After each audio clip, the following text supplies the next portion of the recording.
समझते हैं कि इस मुल्क को हिंदू राष्ट्र बनाना कैसे मुमकिन है।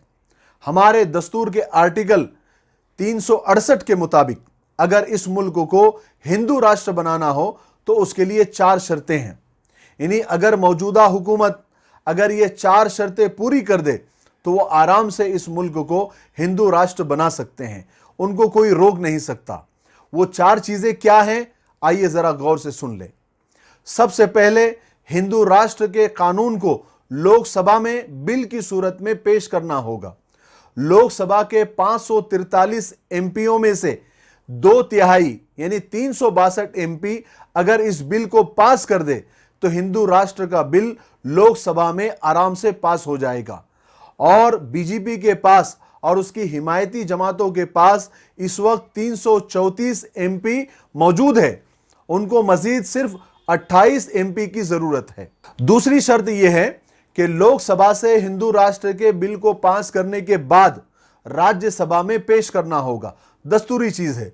राज्यसभा के 245 मेंबरों में 2/3 यानी 164 मेंबरों ने अगर इस बिल को पास कर दिया तो हिंदू राष्ट्र का बिल राज्यसभा से भी पास हो जाएगा। लेकिन इस वक्त बीजेपी के पास राज्यसभा में सिर्फ 84 ही मेंबर है, जिसकी वजह से राज्यसभा में हिंदू राष्ट्र बिल पास नहीं हो सकता।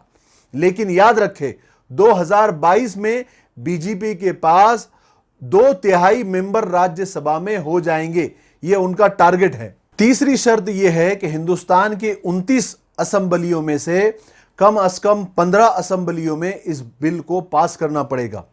और इस वक्त बीजेपी के पास 15 असेंबलियां यानी 15 स्टेट मौजूद है, इसलिए यह शर्त भी उनके लिए मुमकिन है।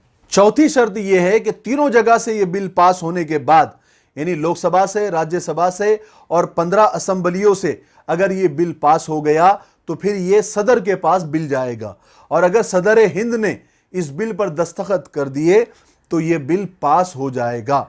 और याद रखें, खुदा न खास्ता यह हुकूमत दोबारा 2019 में आ गई और उन्होंने दोबारा हुकूमत बना ली तो राज्यसभा में भी उनके 2/3 एमपी आ जाएंगे।